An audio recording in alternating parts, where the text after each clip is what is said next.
회의실에서였을 수도 있고, 가족이 모인 밥상 앞이었을 수도 있고, 친구들 사이에서 억울한 말을 들었던 그 순간이었을 수도 있습니다. 내가 분명히 옳은데, 내가 분명히 잘못한 게 없는데, 억울함이 목까지 차오르는 게 느껴졌는데, 그 순간 입에서 나온 게 말이 아니라 눈물이었던 경험. 아무 말도 못하고 반박도 못하고 그냥 눈물만 주르륵 흘렀던 그 순간. 그리고 나서 어떤 감정이 왔나요? 억울함 위에 창피함이 한 겹 더 쌓였을 겁니다. 왜 하필 지금 우냐고 스스로를 다그쳤을 겁니다. 왜 당당하게 말 한마디를 못했냐고, 왜 이렇게 약하냐고, 나 원래 이런 사람이었나 하면서 한동안 그 장면을 머릿속에서 다시 돌려봤을 겁니다. 근데 저는 오늘 한 가지 말씀드리고 싶어서 이 영상을 만들었습니다. 그 눈물은 여러분이 약해서가 아닙니다. 그게 멘탈이 약한 증거도 아니고 감정 조절을 못하는 성격의 문제도 아닙니다. 사실 그 눈물이 터지는 순간 여러분의 뇌 안에서는 굉장히 구체적인 일이 벌어지고 있습니다. 그리고 그 원리를 이해하고 나면 그 장면을 다시 기억할 때 스스로를 보는 눈이 달라질 겁니다. 화가 날 때 눈물부터 터지는 건 사실 감정이 너무 강해서 말이 막히는 현상입니다. 뇌가 감당할 수 없는 크기의 신호를 받았을 때 말로 처리하기 전에 몸이 먼저 반응하는 겁니다. 오늘은 그 이야기를 해드리겠습니다. 많은 분들이 이런 상황에서 자신을 이렇게 해석합니다. 나는 원래 예민한 편이야. 나는 감정 기복이 좀 심해. 나는 멘탈이 약한가 봐. 남들은 화날 때 당당하게 말하던데 나는 왜 이러지? 이런 생각을 하면서 눈물 자체를 문제로 봅니다. 그래서 눈물이 날 것 같으면 꾹 참으려 하고 그게 안 되면 자책으로 이어집니다. 근데 이 해석이 처음부터 틀렸습니다. 눈물은 성격의 문제가 아니에요. 눈물이 먼저 나오는 건 여러분의 신경계가 특정한 방식으로 연결되어 있기 때문이고 그 연결 방식은 여러분이 선택한 게 아닙니다. 태어날 때부터 정해진 것도 아닙니다. 살아오면서 조금씩 만들어진 겁니다. 그러니까 지금 이 이야기를 처음부터 끝까지 들으시면서 딱 하나만 기억해 가시면 됩니다. 눈물은 내가 약한 증거가 아니라 뇌가 너무 많은 신호를 한꺼번에 처리하려 할 때 일어나는 과부하 반응입니다. 이게 이 영상 전체를 꿰는 핵심입니다. 자, 그럼 뇌 안에서 실제로 무슨 일이 일어나는지 들어가 봅시다. 여러분의 뇌 깊은 곳에 아몬드 모양의 아주 작은 구조물이 있습니다. 크기는 작아도 하는 일은 굉장합니다. 이 부분은 위험 신호를 가장 먼저 감지하는 기관인데 위험이라는 게 꼭 물리적인 위험만 뜻하는 게 아닙니다. 누군가에게 무시당하는 것, 억울하게 몰리는 것, 내가 틀렸다고 공개적으로 지적받는 것, 이런 상황도 이 기관 입장에서는 충분한 위협 신호입니다. 그래서 경보가 울립니다.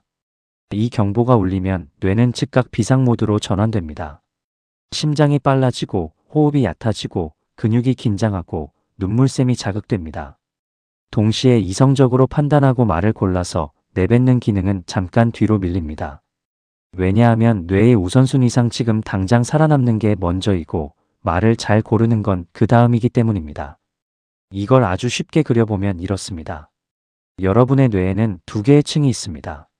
아래층에는 경보기가 있습니다. 이 경보기는 굉장히 빠르고 굉장히 강합니다. 위층에는 언어를 다루는 편집실이 있습니다.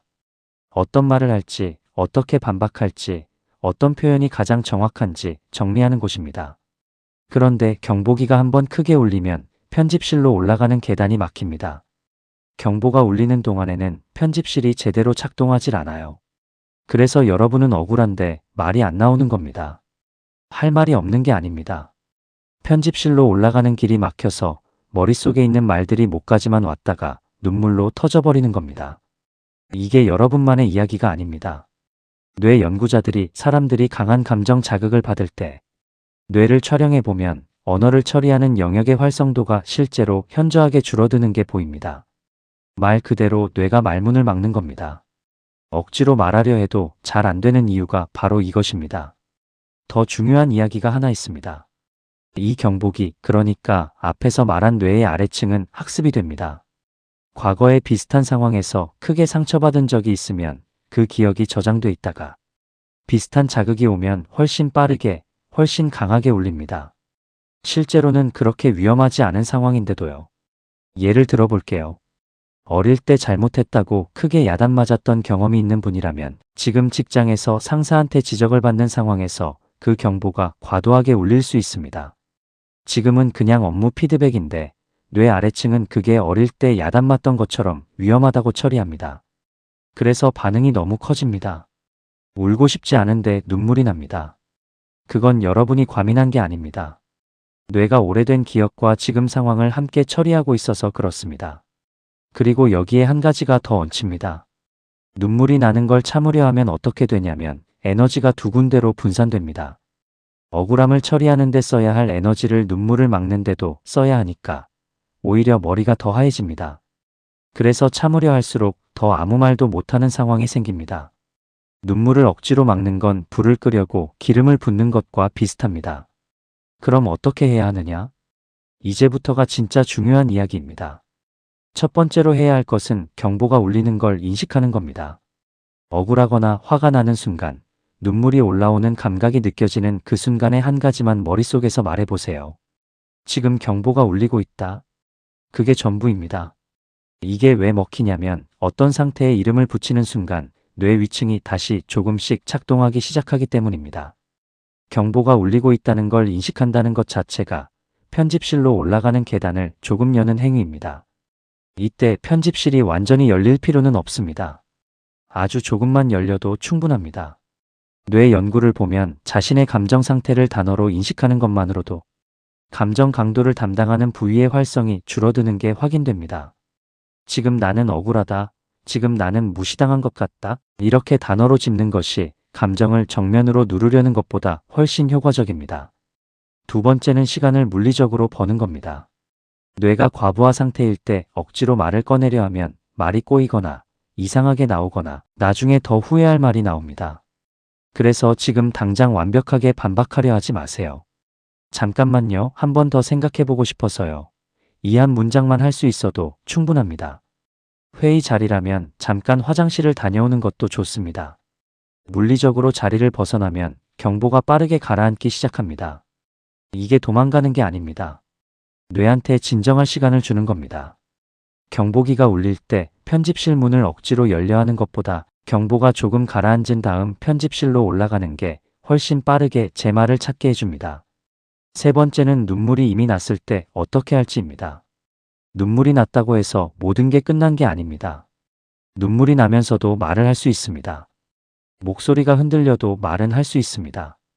많은 분들이 눈물이 난 순간 완전히 무너졌다고 느끼는데 그게 아닙니다. 눈물은 경보가 울리고 있다는 신호지 경기가 끝났다는 신호가 아닙니다. 눈물이 흐르는 채로 억울한 부분을 짧게라도 말하는 게 아무 말도 못한 채 물러서는 것보다 훨씬 낫습니다. 이 부분에서 실제로 많은 분들이 오해하는 게 눈물이 난 상태에서 말하면 상대방이 나를 더 약하게 본다고 생각하는 겁니다. 그럴 수도 있습니다. 근데 아무 말도 못하고 물러섰을 때보다 흔들리면서도 자기 입장을 말한 쪽이 나중에 자기 자신한테 남기는 감정이 훨씬 다릅니다. 누가 어떻게 보는가 보다 내가 그 상황에서 나를 포기하지 않았다는 감각이 훨씬 중요합니다. 네 번째로는 그 상황이 지나간 이후에 해야 할 일이 있습니다. 눈물이 터졌던 그 장면을 머릿속에서 계속 돌리는 분들이 많습니다. 왜 그때 그 말을 못했지? 왜 그때 울었지? 왜 나는 항상 이러지 하면서 그 장면을 반복 재생합니다. 그런데 이 반복 재생이 바로 감정의 상처를 키우는 원인입니다. 억울하고 화났던 그 장면을 그냥 두지 말고 그 장면에서 내가 실제로 무엇 때문에 억울했는지를 구체적으로 써보세요. 종이에 써도 되고 메모장에 써도 됩니다. 길게 쓸 필요 없습니다. 단 두 줄이라도 됩니다. 나는 그때 이게 억울했다. 나는 이 부분에서 무시당했다고 느꼈다. 이렇게 써두는 게 왜 효과가 있냐면 막연하게 떠다니던 감정의 형태를 부여하기 때문입니다. 형태가 생기면 뇌는 그 감정을 더 이상 경보로 처리하지 않고 정보로 처리하기 시작합니다. 뇌과학 연구에서 자신의 부정적인 감정 경험을 글로 써낸 사람들이 그냥 머릿속에서 계속 생각만 한 사람들보다 감정에서 빠져나오는 속도가 유의미하게 빠르다는 결과가 있습니다. 글로 쓰는 게 치료처럼 거창한 게 아닙니다. 그냥 뇌한테 이 감정은 이런 것이었다고 알려주는 행위입니다. 경보를 해제하는 방식입니다. 다섯 번째는 이 패턴을 반복적으로 훈련하는 겁니다. 경보기는 학습이 된다고 했습니다. 계속 특정 상황에서 울리다 보면 아주 작은 자극에도 과하게 반응하게 됩니다. 반대로 경보가 울렸을 때 매번 위에서 말한 방식들로 대응하면 경보기는 조금씩 그 상황을 덜 위험하게 등록하기 시작합니다. 한 번에 바뀌지는 않습니다. 근데 매번 조금씩 달라집니다. 예를 들면 이런 식입니다. 직장 동료가 회의에서 내 의견을 대놓고 무시하는 상황이 반복된다고 해봅시다. 처음 몇 번은 눈물이 터지고 아무 말도 못했을 겁니다. 그런데 그때마다 집에 와서 그 억울함을 두 줄로 써두고 다음에 비슷한 상황이 오면 경보가 울리는 걸 인식하고 잠깐만요 한마디를 연습해보면 세 번째, 네 번째쯤 가면 그 상황에서의 눈물이 줄어들기 시작합니다. 뇌가 그 상황을 조금 다르게 처리하기 시작한 겁니다. 이걸 의지력으로 하라는 게 아닙니다. 구조가 바뀌면 반응이 바뀐다는 이야기입니다. 잠깐 정리해 보겠습니다. 화가 나거나 억울할 때 눈물이 먼저 터지는 건 뇌 안에서 경보가 울리고 편집실로 올라가는 길이 막히는 현상입니다. 이건 성격이 아니라 구조이고 구조는 바꿀 수 있습니다. 그 방법은 경보가 울리는 걸 인식하는 것, 시간을 버는 것, 눈물이 났어도 말을 포기하지 않는 것, 지나고 나서 억울함을 글로 써내는 것, 그리고 이것을 반복하는 겁니다. 화려한 방법이 아닙니다. 근데 이게 실제로 뇌를 바꾸는 방식입니다. 이 모든 게 결국 하나로 돌아옵니다. 눈물은 내가 약한 증거가 아니라 뇌가 너무 많은 신호를 한꺼번에 처리하려 할 때 일어나는 과부하 반응입니다. 그리고 과부하는 관리할 수 있습니다. 한 번에 완벽하게가 아니라 매번 조금씩. 여러분이 이 영상을 보고 있다는 건 이미 스스로를 이해하고 싶다는 뜻입니다. 그 출발점이 이미 변화의 시작입니다. 나는 왜 이러지가 아니라 나는 지금 이렇게 작동하고 있구나로 시각이 바뀌는 순간 그 상황에서 자신을 조금 더 챙길 수 있게 됩니다. 오늘부터 당장 다 바꿀 필요 없습니다. 다음에 비슷한 상황이 왔을 때 경보가 울리고 있다 이 한마디만 머릿속에서 해보세요. 그것만으로도 충분히 시작입니다. 이 영상이 도움이 됐다면 주변에 나와 비슷한 경험을 하는 분께 한 번만 공유해 주세요. 그 분한테 아마 꽤 필요한 이야기일 겁니다. 그리고 구독과 좋아요도 눌러주시면 이런 콘텐츠를 더 만드는데 큰 힘이 됩니다. 마지막으로 댓글에 하나만 남겨주시겠어요? 여러분이 가장 억울했는데 아무 말도 못했던 순간이 언제였는지, 어떤 상황에서 눈물이 먼저 터졌는지 남겨주세요. 그 이야기를 읽으면서 다음 영상 주제를 고르겠습니다. 여러분의 이야기가 이 채널을 만듭니다.